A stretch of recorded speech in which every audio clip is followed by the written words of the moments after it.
শোনো গ্রামবাসীরা, এই গ্রামে যে যে গরিব আছো তারা আমার বাড়িতে এসে 1 কেজি করে আটা নিয়ে যাও। হ্যাঁ, 1 কেজি আটার জন্য ওর বাড়িতে যেতে হবে। যাও ভাই যাও, এই গ্রামে এতটা গরিব কেউ নেই। 1 কেজি আটা নেওয়ার জন্য 10 কিলোমিটার হেঁটে যাবে। তুমি এতটা আটা দিচ্ছ যাতে পুরো গ্রামেরই লোকের পেট ভরে যাবে। যাও ভাই যাও, চলো ভাই চলো।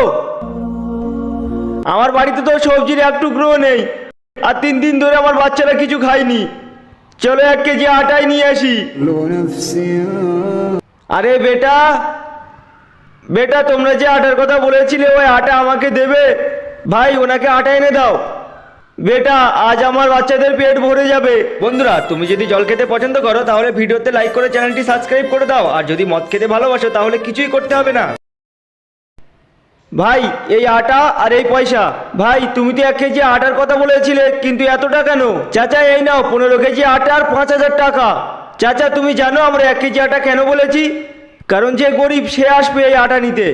আর যদি আমরা 15 কেজি আটা বলতাম তাহলে এখানে 500 লোক জমা হতো, আর যার দরকার সে তো পাই না। আর তুমি 1 কেজি আটা নিতে এখানে এসো কারণ তোমার দরকার, তাই সাহায্য এমনভাবে করো যার দরকার যেন সে পায়।